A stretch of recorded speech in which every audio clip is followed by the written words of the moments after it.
ঢাকার স্বামীবাগের ফিফা গলি।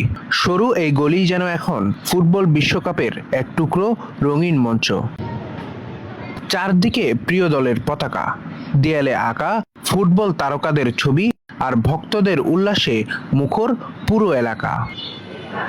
পর্যাপ্ত খেলার মাঠের অভাবে রাজধানীর অনেক শিশুর কাছে গলি খেলাধুলার সবচেয়ে সহজ ও পরিচিত ঠিকানা। সেই গলিকেই নিজেদের ভালোবাসা আর সৃজনশীলতায় বিশ্বকাপের আবহে সাজিয়ে তুলেছেন স্থানীয়রা। 2014 সালের দিকে খাচ্ছে গল্প করছে যে ভাই এবার আমরা একটা প্রজেক্টরের ব্যবস্থা করি খেলা দেখা।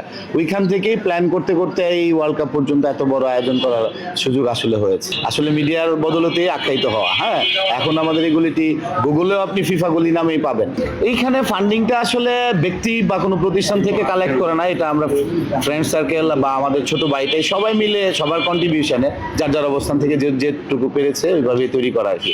দেশের বিভিন্ন প্রান্ত থেকে যেমন দর্শনার্থীরা আসছেন, তেমনি নজর কাটছে বিদেশি পর্যটকদেরও। ফুটবলের প্রতি বাংলাদেশিদের আবেগ, সমর্থকদের রঙিন প্রকাশ আর উৎসবমুখর পরিবেশ দেখতে ভিড় করছেন তারাও। আমি বংশাল থেকে এসেছি।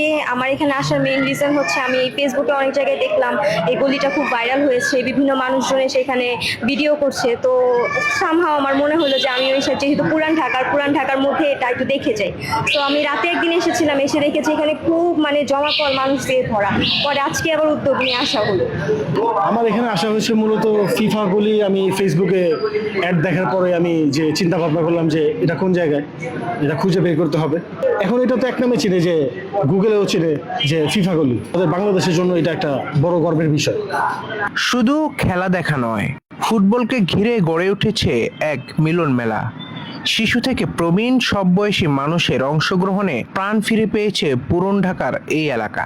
ফার্স্টে হামজা চৌধুরীর আর্টটা করা হইলো, এরপরে ম্যারাডোনা আর পেলেটটা করলো, পরে যে আস্তে আস্তে সব। ফার্স্ট আর্টটা যখন করছি তখন কম মানুষ আসলো, তখন হালকা হালকা খুশি খুশি লাগতো। এরপরে পুরোটা কমপ্লিট হইলো, এরপরে বিভিন্ন দূরে দূরে থেকে মানুষ আসে, অন্য অন্য দেশের থেকে মনে করেন টিভি চ্যানেল আসে, নিউজ।